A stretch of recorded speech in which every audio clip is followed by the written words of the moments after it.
There was a time in America when growing up meant earning your way in, and for millions of teenagers, that process started not with a paper route or a summer job at the local hardware store, but on a Friday night, in someone else's living room, with a sleeping toddler down the hall and a television set flickering low. Babysitting was, for a long stretch of the 20th century, the default first job of American adolescents. It was informal, it was immediate, and it asked almost nothing of you except your time and your presence. And yet it taught more about responsibility, trust, and the quiet weight of being needed than almost any entry-level position that came with a uniform and a time card. So what happened to it?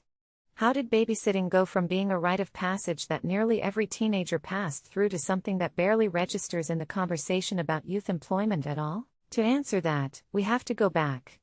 We have to go back to the neighborhoods and the front porches and the way American families once lived alongside one another, close enough that trust was built one borrowed cup of sugar at a time. The story of babysitting is really the story of American community life, and it begins in earnest in the years following the Second World War.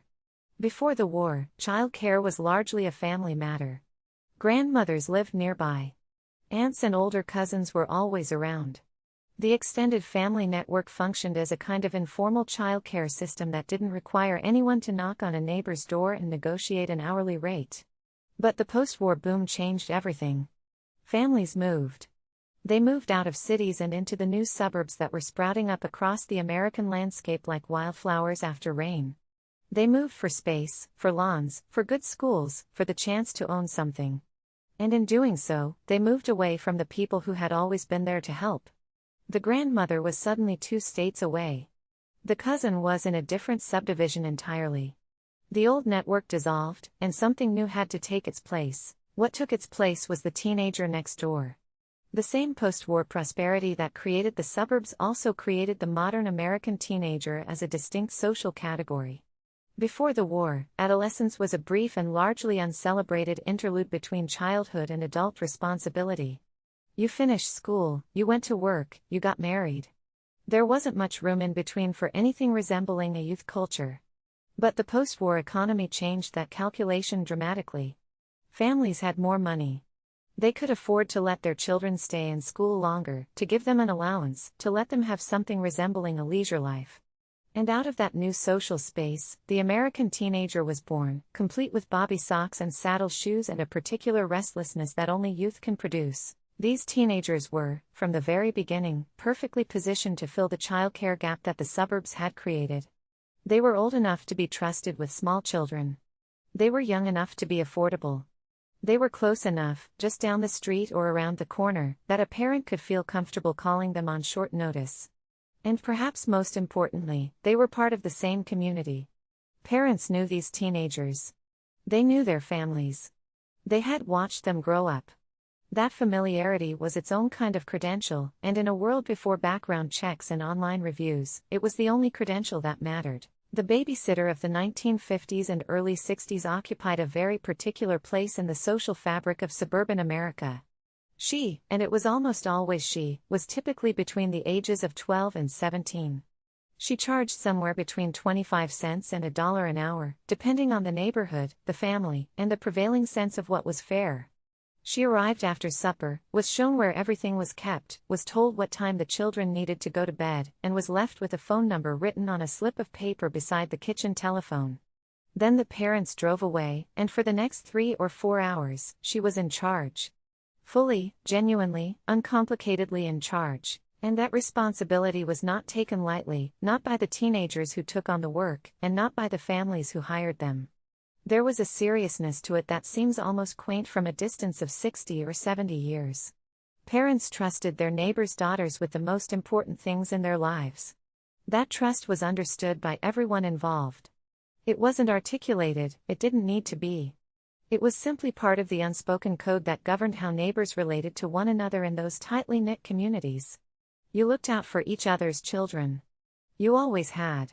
The babysitter was just the most formal expression of something that had always been true. For the teenagers themselves, babysitting offered something that was genuinely rare in the world of youth employment. It offered autonomy. A paper route required you to be up before dawn in all weather. A job at the corner drugstore meant answering to a boss and wearing whatever the store required and showing up whether you felt like it or not. Babysitting was different.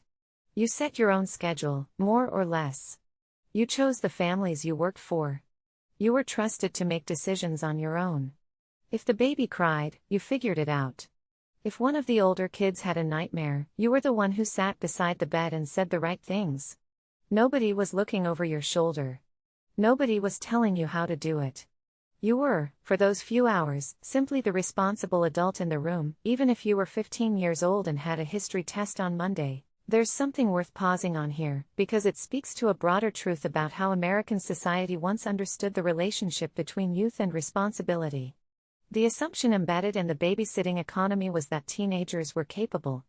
Not after sufficient training. Not once they had passed some formalized certification process. Just inherently, as a function of their age and their presence in the community, capable of being trusted with something that mattered. That assumption has shifted considerably over the decades, and its shifting tells us a great deal about how we have changed as a culture, and what we may have quietly lost in the process. By the 1960s, babysitting had become so central to the teenage economy that it generated its own cottage industry of supporting materials. There were babysitting guides published for young girls, little paperback volumes that covered everything from how to handle a crying infant to what to do in case of a household emergency. The Red Cross introduced a babysitting training course in the early 1960s that taught basic first aid, child development fundamentals, and emergency response procedures. Libraries stocked these guides. Girls read them and took their training seriously, not because anyone required them to, but because the job asked something real of them, and they wanted to be equal to it. That earnestness, that desire to be genuinely competent in the face of genuine responsibility, is something that runs through nearly every account of what babysitting meant to the teenagers who did it. The culture reflected this too. Babysitting appeared in movies and television and popular fiction throughout the post-war decades in ways that treated it as something completely ordinary, because it was. It was the thing you did on Friday and Saturday nights when you were in high school and you needed money. It was the job that existed before the other jobs were available to you. Every teenage girl in the neighborhood had a roster of families she sat for. There were favorite families, the ones who stocked good snacks and had a color television and left early enough that you had most of the evening to yourself once the kids were asleep. And there were less favored families, the ones with children who refused to go to bed or parents who came home much later than they had said they would. These distinctions were discussed among friends with the same seriousness that adults applied to evaluating their employers. The money was real, even if the hourly rate seems almost impossibly small by contemporary standards. A teenager in 1960 earning 50 cents an hour for 5 hours of babysitting went home with $2.50, which was enough to buy a new 45 record or contribute meaningfully toward a new outfit or save up over several weeks for something larger. The money had weight. It had been earned. And that earning happened within the community, in the homes of people you knew, under conditions that were understood by everyone to be rooted in trust and mutual obligation. There was something fundamentally different about that kind of work compared to the anonymous transactional employment that most teenagers would eventually encounter. It was personal. It was local. It was connected. Through the 1960s and into the 70s, the babysitting economy remained remarkably stable even as the broader culture went through enormous upheaval. Families still moved to suburbs. Women still relied on the teenager down the street when they needed an evening out. The hourly rate crept upward as inflation moved through the economy, but the basic structure of the arrangement held. You called the girl who sat for the neighbors. She came over. You paid her when you got home. Everybody understood what the deal was. What began to change, slowly at first and then with increasing speed, was the context in which babysitting existed. The 1970s brought with it a growing awareness of child safety concerns that hadn't really been part of the cultural conversation before. The stranger danger campaigns of the late 70s and early 80s reflected a shift in how Americans understood risk, particularly risk to children. The world began to seem more dangerous, even if the statistical evidence for that perception was complicated. Trust in neighbors, in community, in informal arrangements began to erode in ways that were subtle at first but cumulative over time. At the same time, the demographics of suburban America were shifting.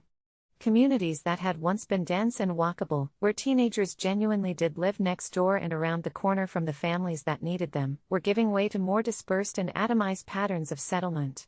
People moved more frequently. Neighbors were less likely to know each other. The social infrastructure that had made babysitting so natural, the simple fact of proximity and familiarity, was weakening. You could no longer assume that the teenager down the street was someone your family had known for years. The implicit trust that had underpinned the whole arrangement required a foundation of community connection that was becoming harder to find. The 1980s introduced another set of changes. The professionalization of childcare accelerated during this decade, driven partly by the massive increase in the number of women entering the full-time workforce. As two-income households became the norm rather than the exception, the need for reliable, consistent childcare grew more urgent, and the informal teenager down the street model began to seem inadequate to meet it. Daycare centers proliferated. After-school programs expanded. The market for professional, licensed childcare providers grew, and with it came a new set of expectations about what proper childcare looked like. Professional credentials, liability considerations, structured programming, formal hiring processes. The teenager with a Red Cross babysitting certificate was competing, in a sense, with institutions that had none of those advantages but all of the formality that made anxious parents feel secure. None of this happened overnight, and it would be wrong to suggest that babysitting simply vanished. Teenagers continued to sit for their neighbors through the 80s and 90s and into the new century. But the cultural centrality of the practice had begun to fade. It was no longer quite the universal default that it had once been. Other options existed. Parents had more choices, and exercising those choices increasingly meant turning toward more formal, credentialed, institutionalized forms of care. The teenager next door was still available, still capable, still willing.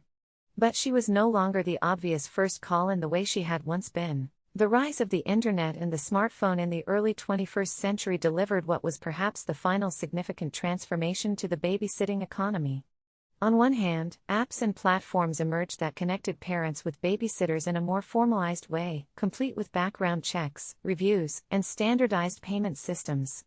Care.com and similar platforms professionalized the arrangement, added layers of accountability and documentation, and in doing so made it more legible to an era that had grown deeply uncomfortable with the idea of informal trust. On the other hand, the same technology that made it easier to find a babysitter also changed what teenagers did with their time and attention in ways that made the traditional babysitting job seem, to some, less necessary or less interesting. The smartphone gave teenagers an infinite supply of entertainment and social connection that didn't require leaving the house, and it gave parents a constant communication lifeline to their children that partially addressed the anxiety of separation. There's a kind of melancholy in tracing this arc, not because any single change along the way was wrong exactly, but because what was lost in the aggregate was something that had served a genuinely important function in the life of American communities.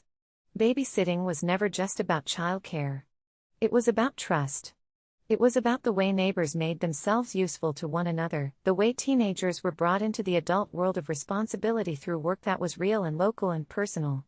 It was about what it meant to grow up inside a community that asked something of you and believed you capable of delivering it. The teenager who sat for the family 2 doors down on Saturday night wasn't just spending money. She was being initiated into something. She was learning what it felt like to be trusted, to be needed, to make decisions without anyone looking over her shoulder, and to carry those decisions home with her when the evening was done. The families who called her weren't just finding affordable childcare. They were investing in a relationship, maintaining a bond, keeping the neighborhood working the way neighborhoods were supposed to work. That's what gets lost when the informal becomes formal, when the local becomes transactional, when trust requires a background check to feel real. We look back at those Friday nights in the 1950s and 60s and see something that seems almost impossibly simple now. A teenager. A household. A few hours of responsibility. A few dollars exchanged at the door. But inside that simplicity was something the post-war suburbs understood without having to articulate it, that community is built from countless small acts of mutual reliance, and that the people doing the building are often younger than we might think. The babysitter was one of those builders. She was, in her own quiet way, holding the neighborhood together. And the story of why she's harder to find now tells us something important about the kind of neighborhoods we've built instead.